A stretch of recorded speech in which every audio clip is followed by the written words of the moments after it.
is no settlement deal reached between the Gauteng Health Department and a pensioner who was tied to a hospital bench. That's according to the Human Rights Commission. 76-year-old Martha Marais was shackled to a bench at Mamelodi Hospital earlier this year. The Commission's legal head, Juan Jones, joins me now. Very good morning to you. Thank you. No settlement has been reached, but we're hearing that one has been reached. So what is the reality?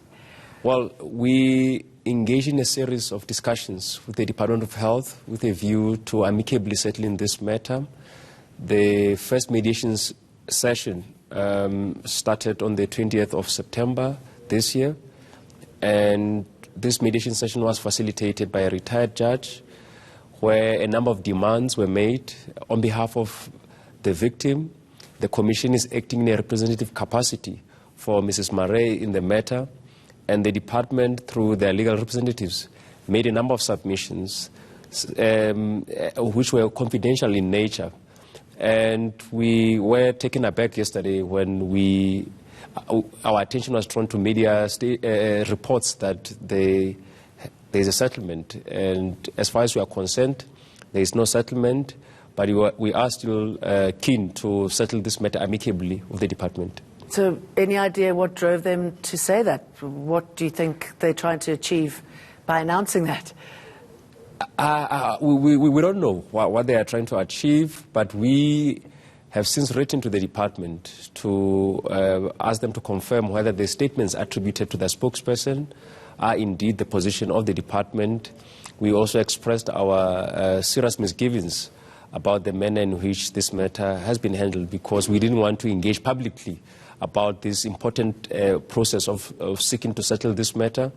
We have always wanted to restore, through this process, restore the dignity of Mrs. Martha Marais and to also vindicate her rights, which were severely violated by the department. Are they on board to resolving this, the health department? I mean, do they get that this was an appalling situation and they're doing whatever they can to make it right?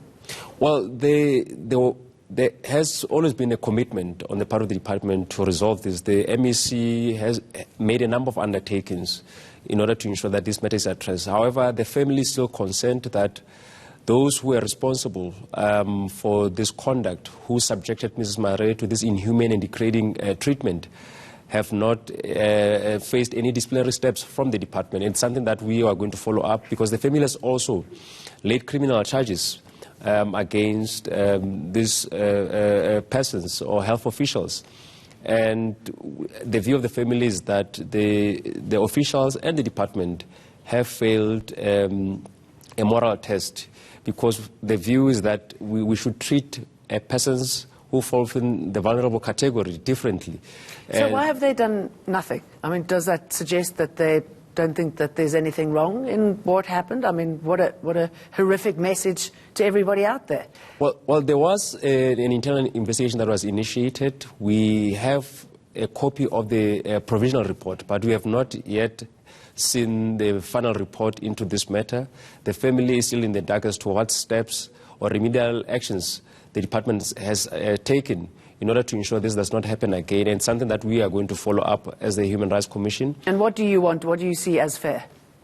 Well, there's an assertion that our role in this matter is to help the victim to get compensation, and it is not true. This has always been about restoring her dignity.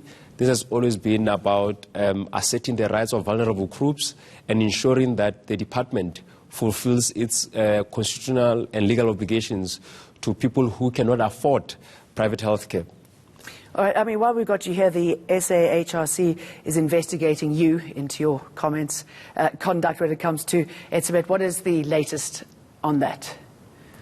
Well, there is a fact-finding exercise internally to understand what happened, to also get a full context of the statements that have been attributed to me, and that process will run its own course, and it's something that I support, so that the nation and those who may have qualms with the utterances can have a better sense of the statements. But I think we should make it clear that whenever the Commission takes matters to court, whenever